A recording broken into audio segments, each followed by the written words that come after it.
In today's episode, the world record 3x3 average changes hands for the first time since 2010, history about Jessica Friedrich, a video interview with Nathan Wilson, and a giveaway of one of his most recent builds.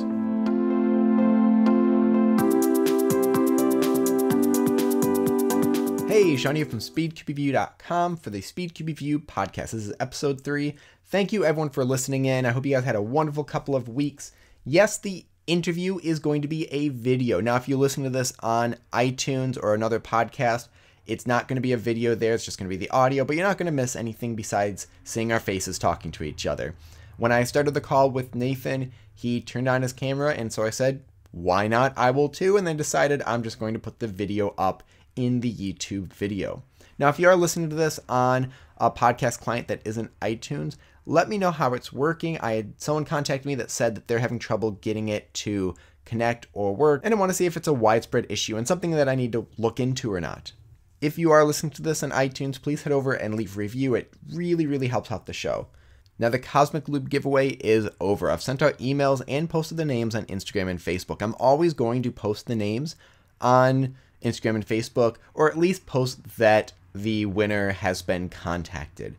And I'm always going to contact them by the date that's at the website, speedcubereview.com/podcast. So wherever you enter, there's going to be the date right in there. So from here on out, if someone asks who the winners are, or if it's been announced, like I got dozens of people asking that, I'm not going to reply, just check those social media places when it happens.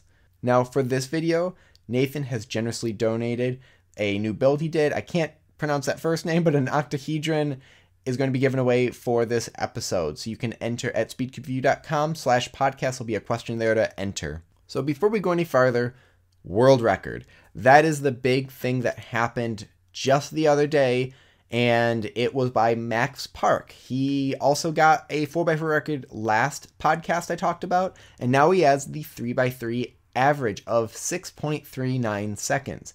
This is the first time since 2010 that someone has held that record that wasn't Felix Zemdegs.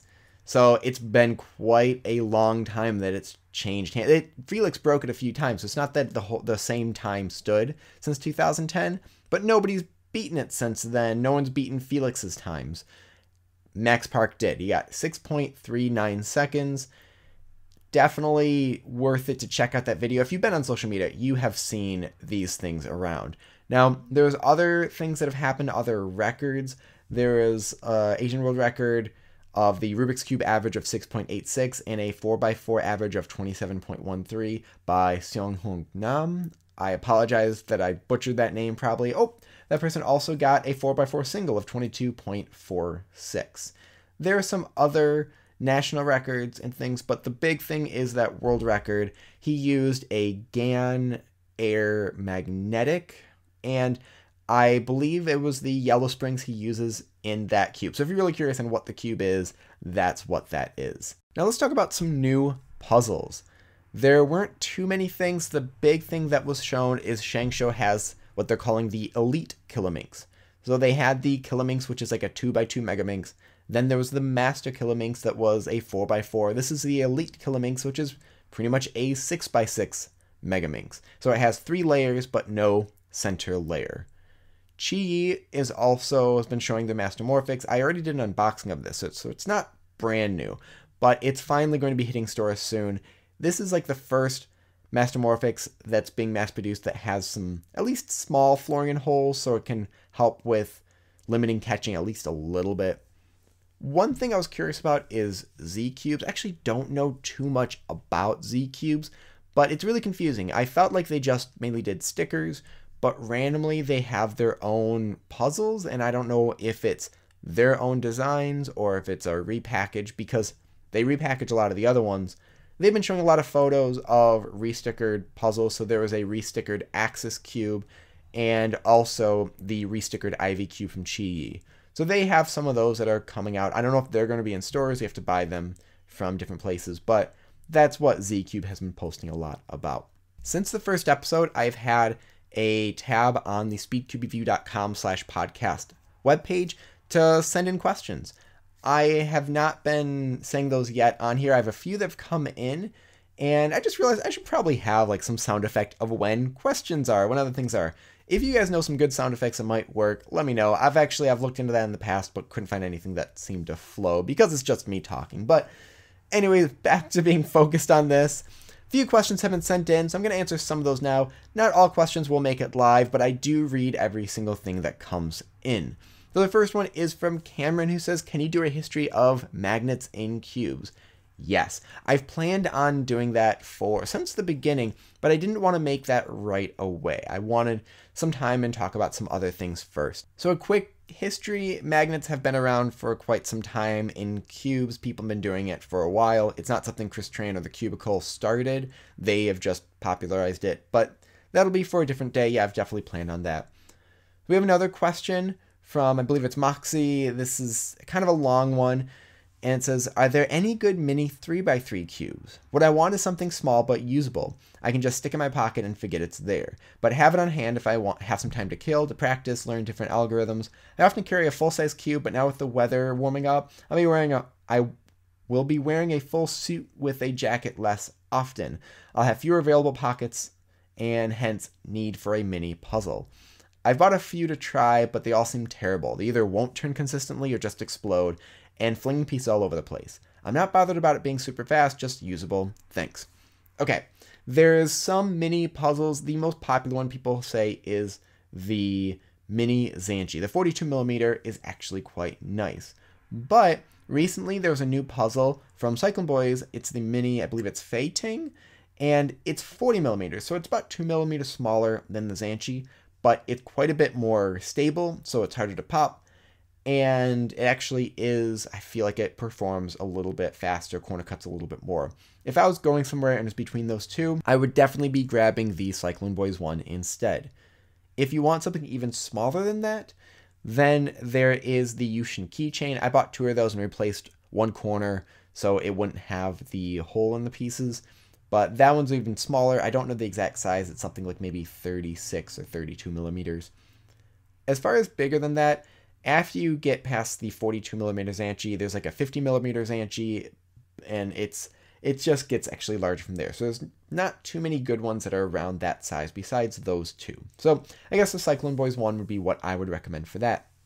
And we have one more question from Vinny, who asks, can you do a history of the cube battle between V-Cube and Shengshou? I think Shengshou won. Kind of, maybe, probably not. So I don't have any law degree, and I'm not really the right person to talk about this, and honestly, most people on YouTube are not the right people to talk about this. There was a big, almost battle a few years back when people were really going back and forth about this. Long story short, if you don't know about it, V-Cubes came out with the first 6x6 and 7x7 mass-produced it, and it was kind of the first one that worked. People couldn't figure out how to make that work before, and pretty soon after that, Shengshou came out with theirs. It's not an exact where they just clone the pieces, but it's obvious that they used that design and made their own from it. There is some battle, some legal issues between it, but the problem is copyright law is different from country to country, and there's no universal thing that you can just go to. There's no world police to help and step in with this. What ended up happening is that now you can't get certain puzzles at certain shops, and you can't pay with certain payment methods because of that. So when you say Shengshou won, I wouldn't completely agree, because there's definitely things that have limited people's purchases, and I can find V-Cubes in local stores, but I can't find Shengshou. I'm not a lawyer who can really step in and say what the legal standing is, but that's sort of the quick history of it. Maybe you can look up some of the other videos about that. Before I go into the history of Jessica Friedrich, I'm going to take a quick break and leave you with a little bit of an advertisement. The SpeedCube Review podcast will always be 100% free. If you would like to contribute to the show, head over to speedcubereview.com/podcast. There's a PayPal donation button for a direct contribution, or if you ever shop on Amazon.com, please consider using the link provided on the podcast page, which can help the show greatly and will cost absolutely nothing extra from you. This history is going to be on Jessica Friedrich. A lot of people consider CFOP as the Friedrich method. It's kind of correct, although I wouldn't say you would call it the Friedrich method. So Jessica grew up in the Czech Republic. In 1981, when she was 16 years old, she ran into someone who had a Rubik's Cube. Back then, I believe it might have still been called the Magic Cube, but they let her use it for about a minute, and from then she was hooked, kind of how I think a lot of us are. Later that year, she was able to get one of her own when a family from France came and actually let her keep theirs. And about a month after that, she convinced her family to head over to Hungary and buy one of her own. It's quite interesting, the story on how she got the cube, because it seems that the transaction had to be kept secret, and she bought it from an old lady on a street who slipped it to her in a brown paper bag and told her to keep quiet about it. It was really interesting around that time with the Iron Curtain in Europe. Things were really hard to get passed around, and there was a lot of restrictions. So that's a whole nother history lesson that I don't even think would be cube related, but that's how she got her first cube, at least. She learned a basic layer-by-layer method from a Czech magazine.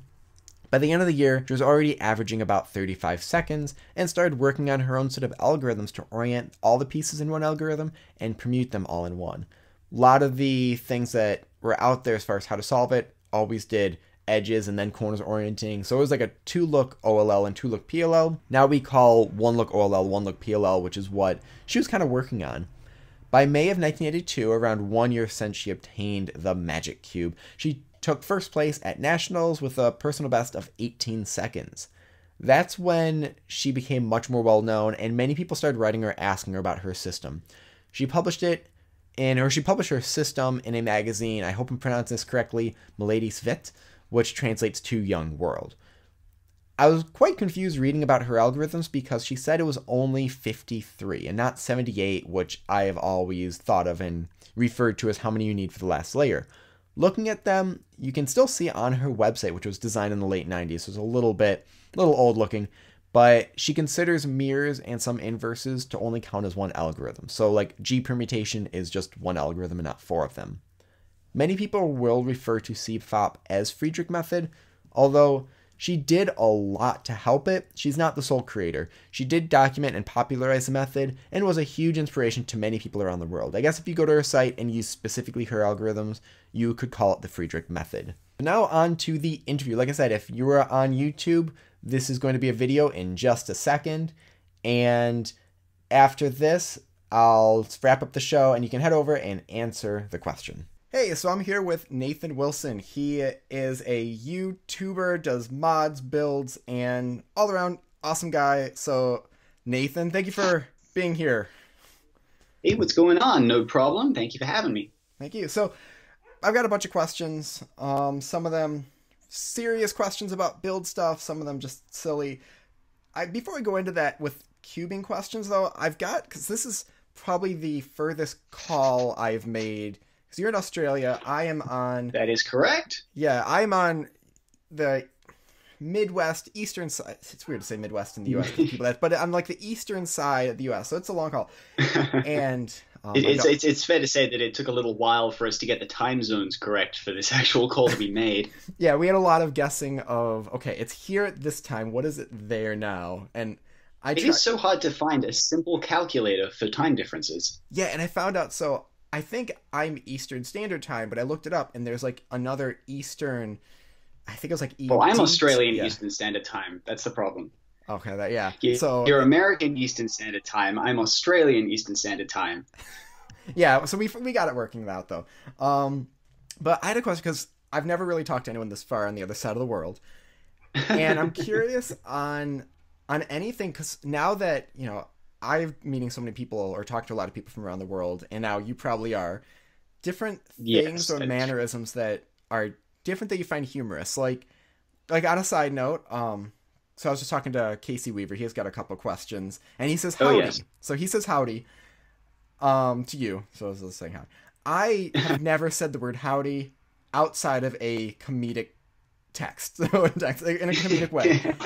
And I know what you're saying, yeah. Yeah, and I found like weird things in the Midwest that that I didn't realize. I thought everyone said oop when they run into things.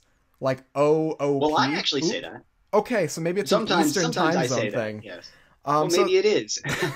So is there anything that's just that you're finding fascinating that around the world, or even just that you didn't realize was just an Australian thing?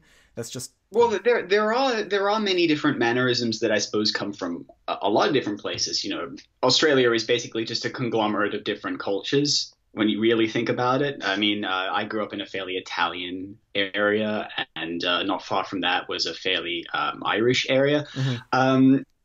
I think as far as mannerisms go, you know, I'm kind of a mixture of all of those. I actually don't know what I am, because some people have asked me about my accent, and it's like I don't even know what my accent is. I just tried to sound more enthusiastic on YouTube one day, and now I have this weird, strange voice.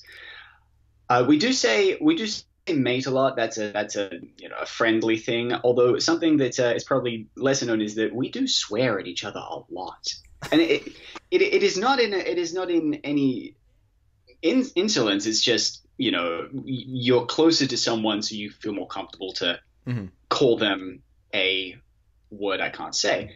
Um, and at comps, actually, I think once I called Jaden McNeil a C word.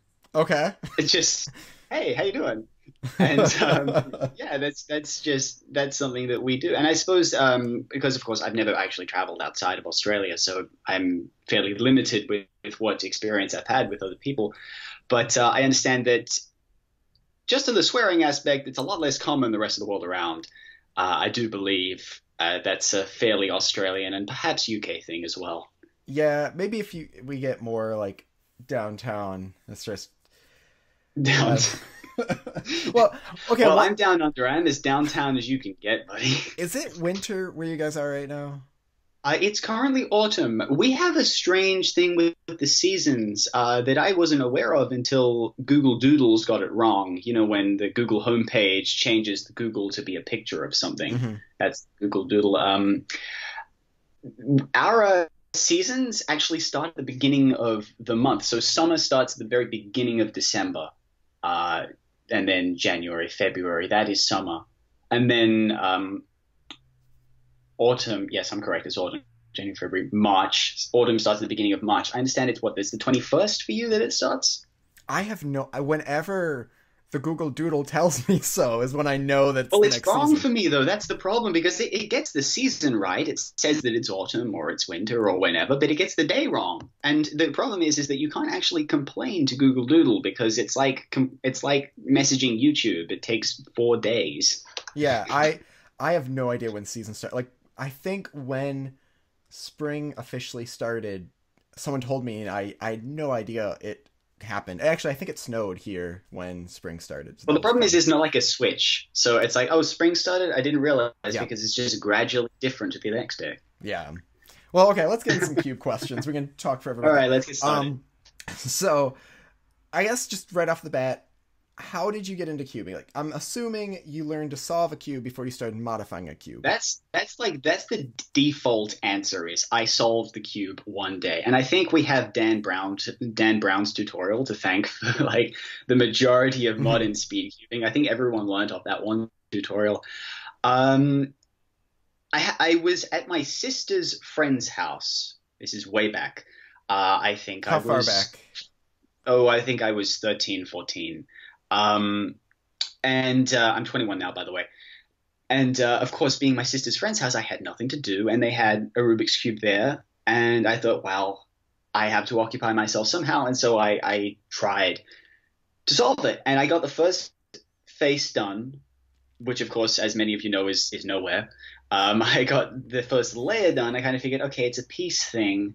And I think I kind of got the second layer, but eventually I folded and I went to the tutorial and learned how to solve it. And that's pretty much how I started. As far as modifying puzzles goes, I didn't know that even existed until I got my first 4x4. So I Googled 4x4 and I found in the Google images all of these different puzzles. And I thought, what are these? And that's how I came across Tony Fish's channel. Mm-hmm. And that's where I kind of developed the interest in it because it was such a unique and weird thing. Yeah. So what was the first thing then you would say you modified? The first thing, actually, I have debated this many times because my memory's fuzzy, but the first thing that I ever actually properly modified was a Pyraminx that my friend gifted to me, and I turned it into a Tetraminx. So I just removed the tips Hmm. and placed colors on those pieces, and that was my first ever modification to some extent. It wasn't very good. I tried to remove the entire top piece, and I didn't kind of have the understanding that that was holding the other pieces in place. So obviously, when I tried to reassemble it, it just fell apart in my hands. But that was when I kind of learned how the mechanism of the puzzle works. Because I suppose to a lot of non-cubers, it's just kind of this ball of magic inside the cube Hmm. that allows everything to turn. They don't kind of understand how it really works. Yeah. Well, I'm gonna ask a question that's can be a divisive one. Is if it's just restickering it, is that a mod? Well, it is a modification. Any change to the puzzle, whether it's the physical appearance or the actual movement of it, is a modification. It's a fairly broad term. I know the Rubik's Cube, Adam from the Rubik's Cube, he loves sticker modifications. Hmm. I recently did a podcast where I said I do not like them, and I suppose he was rather bothered by that. But yeah, no, sticker modifications are really great modifications to start off with because a lot of people don't have tools. A lot of people don't have the equipment that I have, and that's only because I've been doing it for so long. So any mod is a great mod, Hmm. basically. Whatever you enjoy doing. Well, on that sticker thing, this is the couple stickering things that I've done where I've had to cut my own. I can't do. I've tried scissors, X-Acto knives. I don't tips I know for exactly what you cutting mean. stickers. How? Please don't ask me for tips for cutting stickers. Let me tell you, I have tried every method in the book to cut stickers, including cutting a big triangle of the sticker sheet and placing it on the entire face, and then trying to carve around each of the pieces where the indents are in the vinyl. And then there's, of course, trying to make templates. I know Tony Fisher does that for his stickers. I just can't do it. My puzzles look great from a distance because in editing, anything is possible. Mhm. If I get up real close, you can see the sharp edges. You can see how some stickers are smaller than others. Normally, I just go to Oliver. I just default to Oliver, and he does it all for me. Yeah, I actually first I went to Oliver and I probably should my because I built a where is it? Here it is. The what is it? This is the Half truncated cube. yeah. So this is the only one I've actually done. I started doing just a sphere and then I gave up. Just Yeah, what I've learned is that spheres, I won't touch them yet. Everybody suggests them to me. I will not do it yet. yeah. Well, I ordered just the basic stickers for this, and they're not made for a Guanlong. No, they aren't. So I I've been meaning to contact Oliver and say, can you please round the edges like a lot more? yeah. So I tried doing that myself, and it's bad. It's really I'm probably just Yeah, gonna it's resticker the really whole tough. thing. So I've got let's see. I wrote a few of these other questions down before I go to Instagram because I posted something. I stole one of your photos to post on there, which I'll use that. It's one of your ones with drinking coffee. So there's two questions from KC. One of them was favorite tea and coffee. So I don't know if you're a specific coffee type or it's just whatever gets Well, brewed. it's actually it changes. I change quite a lot. I like to mix things up. At the moment, I'm going for Earl Grey with tea, and I'm actually not using milk because there's always a lacking of milk in the house. I think it's because of me. I think I drink a lot of milk-based things, so there's always no milk left. So I'm trying to go without for Hmm. tea. As far as coffee goes, I'm as long as it has caffeine in it, basically. I drink way too much coffee, and my mother tried to get me onto decaf, and it's like you've just taken away the one thing that I actually enjoy about this stuff. So basically, just any caffeinated beverage, I'm fine So with. you're not a coffee snob at all. It's just caffeine. Oh, I can be a coffee snob if I want to, but when it's morning and my eyes aren't looking in the same direction, I just need some coffee. I tried green tea. Yep. I did that for a while, and I've started going back to that. It's more caffeinated than coffee is, and What green it's tea true. do you have in Australia? Because I don't. I think Michigan No, green it's tea. true. Green tea per gram is has more caffeine in it than coffee does, and if you use as much green tea as I do, it's a real wake up call. I'm about to start using that. Okay. So his Yeah. other question, do you have any plans to superglue or epoxy mod the cup into a cyborg-like attachment in place of a hand? Well, do you know, I actually, it's funny you say this. This is going off on a bit of a tangent. I actually recently met a jeweler, a whitesmith jeweler, makes rings and jewelry and that, and he had no left hand. So he actually had a small clamp in place of his left hand, which he used to kind of work with, which I thought was really cool. As far as coffee goes, or a cyborg attachment to my hand, I think I'd have to really love caffeine in order to do that, and I need both my hands for modding. So I'm probably going to get one of those busker attachments where the harmonica goes, and I'm just going to replace that with the coffee mug. Have you seen like the hats that you put them on the side? Like, I have seen those. I actually own one, although I have no idea where it is currently. I let one slip about 20 years ago at a garage sale, and I'm still kicking myself today. There's another question from Facebook from, I think it's Yash Mattel. I can't pronounce it. I apologize. And this one, I think it might have to do with that you're doing these 30 a day, but it's why don't you upload more detailed videos of the mods? Oh God, I really would if I could. These past few days, I've actually been doing a lot of building off camera because I've just needed to chew through a load of stuff, and I've also been filming some actual build videos, which will be coming out later in the series. As far as detailed build videos go, you know, I got to put a video out every single day. And it is not easy to put out a video every single day. And actually making these videos as detailed as possible is really, really difficult when you're trying to put one out every day. Because remember, I usually go for about a week making a single build video. I can think about anything. I can even reshoot stuff if I need to. In this particular case, I can't. I have to do everything on the fly and get the video out that night. So it's been really tough for me. But as far as videos go, it's probably not my best work. But as far as modifications go, I think it's forced me to be a lot more creative with how I'm approaching building. And I think I've actually learned quite a lot that I wouldn't otherwise have before I started this series. Yeah, well, the hexagonal dipyramid one, was that yesterday's or 2 days ago? I believe that was yesterday's one. Yes. Okay. So actually, that became it was recent, but I don't remember. That became one of my probably my all-time favorite mod after it was the half truncated, but there's a mass-produced one, but it's clunky. There is a mass-produced one. Yeah. Yes, by Diane Cheng, I believe. Yes. So that's one that like I'm interested because you said, you just make the 60-degree cut and extend from there. I have no idea how to make 60-degree cuts. Well, you don't even need to extend. See, that's the funny thing is that I can say that because I've done it. But I know there's a lot of people out there that are probably thinking, what is he talking about? So the cuts of the puzzle, particularly of the hexagonal dipyramid, they are probably the hardest part of the mod to do because they're kind of awkward and you need to cut on 3 different faces at the same time and make sure the blade is tracking and everything. But once that's done, you're basically left with a load of cavities that you have to fill in all the pieces, and then that's it. There is no extending required. There's no crazy modding witchcraft or anything like that. It's basically just fill it up and you sand it, and you don't even need to disassemble the modification until you round the pieces off at the end. So it's a very surprisingly easy modification to do. I'll probably have to take mine out and just really investigate it. Look into that. just give it a try. So is there any... And if you fail, you still learn something. That's the important thing. This is true. Is there anything that you're scared to make? Oh, yeah. There's a lot that I'm scared to make. A ghost cube I'm scared to make. Because I really depend on seeing the internals. I don't know if you can see this very well on the camera. I really depend on seeing where the plastic ends, where the inside is, and where the outside starts.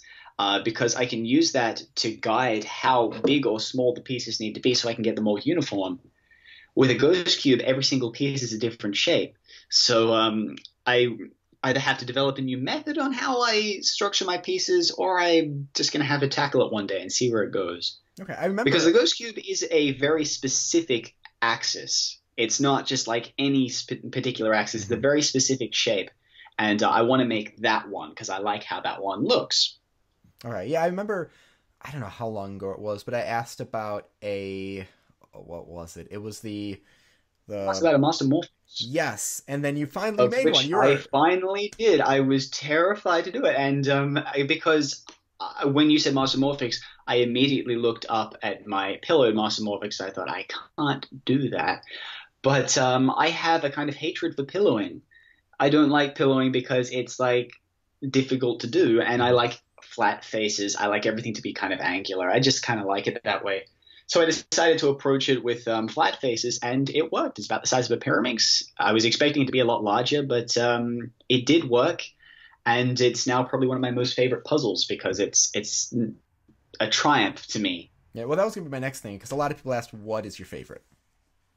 Well, my favorite modification, that changes a lot because I'm always finishing mods that are like, yes, it's done. Mm-hmm. But I suppose my overall favorite modification is my Gigamoid, because that puzzle is just such a unique and weird looking puzzle. And it's also, I know a lot of people that own them, not just because I've sold them to them, but I know a lot of people that have built them as well. What is a Gigamoid? A Gigamoid is basically how can I explain this? So a 3x5x5, you've taken a 5x5 and you've shrunk down the top and the bottom layer, so it's 3x5x5. If you think of a Gigaminx as a 5x5, it's basically the 3x5x5 mod of that. So I've taken the top and the bottom layer and I glued them together and shrunk them down. Okay. So it's kind of like a cuboid Minx puzzle. Okay, I've got it now. And that's actually one of my first collaborative efforts, was a cuboid Minx puzzle. Way back when I was in high school, I contacted Oscar van Deventer and I asked him about it, and he said, hey, that's a great idea. And he ended up producing the puzzle called the X-Minx, which is a very old video on his channel. And that was my first collaborative ever, was a cuboid Mega Minx style modification. Nice. I was going to ask something on that. I can't remember, so I'm just going to go on to something else. So this is on Instagram from S Green Machine. How did you come up with your name? Yeah. How did you come up with the 30 builds in 30 days? That's something you did. I saw it sponsored by speedcube.com.au. It is sponsored by, brought up? That's correct. Speedcube.com.au. The same guys that sponsor Felix Zendex. I'm not wearing their shirt because of that. I just happen to be wearing it today. I'd like to point that out.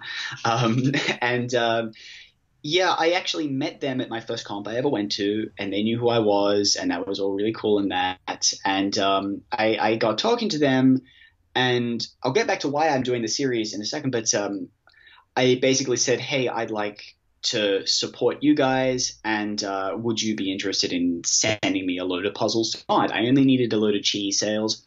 They all had the blue face solved because they were actually part of a mosaic.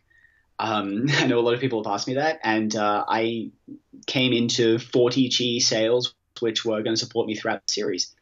As far as the actual series itself goes, the reason I did that is because I follow a lot of maker channels, a lot of big channels that build a lot of stuff, not necessarily build puzzles. I actually watch very, very few cubing channels, and there's one channel that I love very, very much called Giaco Whatever.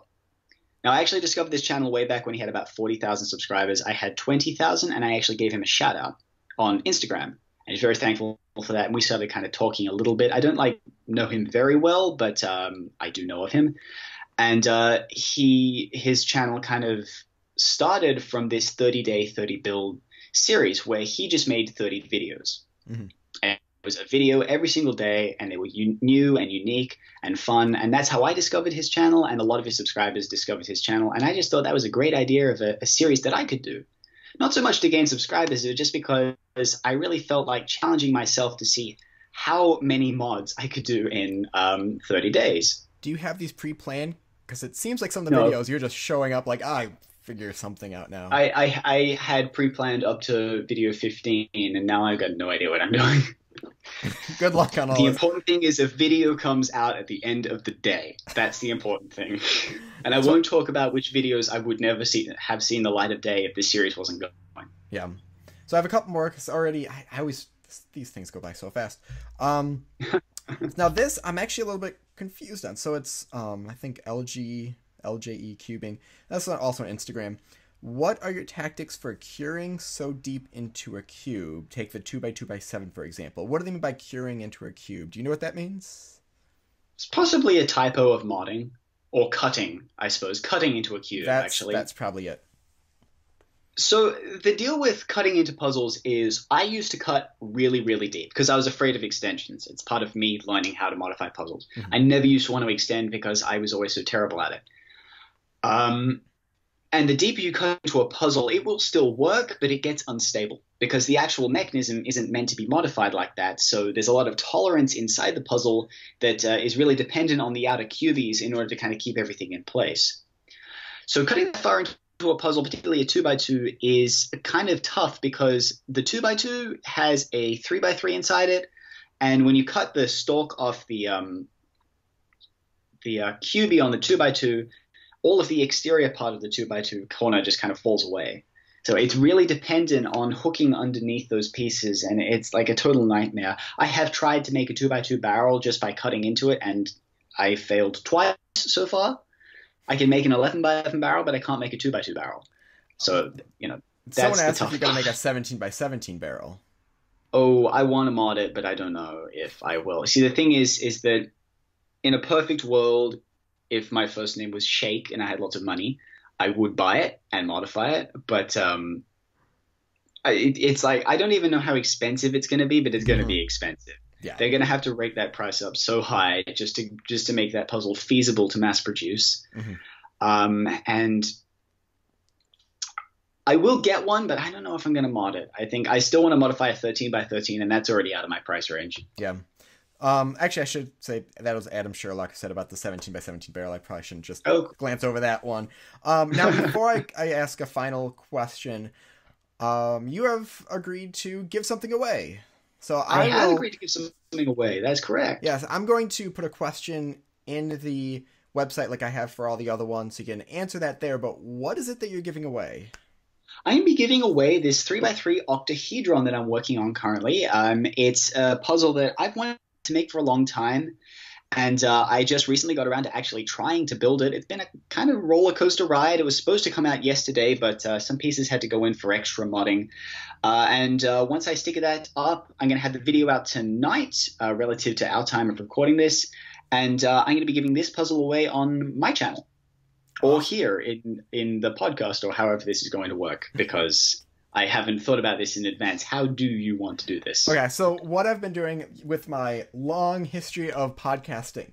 So, yes. Yeah, on my website. At, all the episodes. Yes. At speedcubeview.com/podcast, so you just go to speedcubeview and there's a podcast tab. There's a question to fill out. It'll be something about the interview, just something that we've talked about. Basically, make sure people listen to it to answer it. That's and then that sounds great. Yeah, then I'm just going to pick a random winner. I'll handle all the contact stuff and just send you the info of what you will need for that. That's cool. But it's just all through me, so you don't have to. All you have to do is modify the puzzle and actually finish it. All I have to do is just finish it. Yes. And if that happens tonight, I'll be really happy. Well, I'm holding you, so I'm gonna let you go in just a second. One final question: do you have any aspirations of where do you want to go with this? Do you have an end game, or is it just keep this you're doing right now? See, this is the problem. I love modding too much to actually think about where I'm going with this. I don't know where I'm going with it. I really love building puzzles. It's something that I love doing a lot, and ever since I quit my job and all of that, this has now become my only source of income. And it's been going really well for me so far. And I do have some plans to start a second channel in the future. I want to get into just making things. I want to be a part of the maker community. I know there's a lot of channels out there that I really aspire to that have so many more subs than even the largest cubers. It's not really to do with subs. It's just more to do with supporting me in doing what I love, which is just building things. Which you have. And I do build a lot of things. And you have a Patreon. I do have a Patreon. That's correct. Support him, everyone. So every dollar helps a lot. It really does. And you're no longer selling puzzles, or no, I'm not. Well, the deal with selling puzzles is I no longer commission puzzles. So you can't come to me and say, hey, I'd like you to build this, here's some money. I can't do that because I have so many things to do currently that I get bogged down, and then the money they've paid me goes away, and then if I take too long, they ask for a refund, and then I don't have that money anymore. So it starts to get a little crazy, and that has actually happened recently, so that sucked. But Yeah, I don't sell puzzles anymore purely because I just can't keep up with the demand. There's too many people to contact me now asking for puzzles, and I really just can't do it. And I'd have to sacrifice my channel if I was going to. I'd make a lot of money, but I don't want to do that. That's kind of a good situation to be in, I guess. Well, I suppose so, but In I a love way. my channel too much. Yeah. Well, thank you very much for being here. It's no problem. Time. Yeah, definitely. And probably at some point, once you get to like 100,000 subscribers, which will probably be like in a week or so, I'll have you back. My channel has actually been growing quite fast, faster than I was expecting. And I have no idea why. Yeah, I think it's because like, I'm putting out a video every single day. Yeah, I think you were at like 30 last week or something. I look back, you're at 48 or something now. I was at 40,000 subscribers. Think 2 weeks ago. It's a lot more now too. I would make it longer than that. Yeah, I'm very surprised at how quickly my channel's grown. I've surpassed a lot of channels, a lot of cubing channels that I watch. My goal for this year was 50,000 subscribers, and it's not even halfway into the year, and I'm very close to getting there. So my new goal for this year is 100,000 subscribers by the end of this year, if all goes well, I hope. Well, there's about millions of people who listen to this podcast, so probably right after this comes out. So thank you very much. Well, thank you again. No problem. Thank you for having me. So I want to thank one more time Nathan Wilson for coming on. Definitely check out his channel. I'll put a link in the description to this YouTube video. You can always just go to YouTube, type in Nathan Wilson Cube, and it should pop up right away. If you go to youtube.com/nerdbubblegum, all one word, that's actually the shortcut to his channel. So you can always just find it that way. Feel free to head over to speedcubeview.com/podcast. Send me any questions or thoughts you have on the show. If you're on iTunes, please leave a review. It definitely greatly helps me out. If you're on YouTube, hit like and subscribe, of course. Thank you very much for joining me for this podcast, and I will talk to you guys later.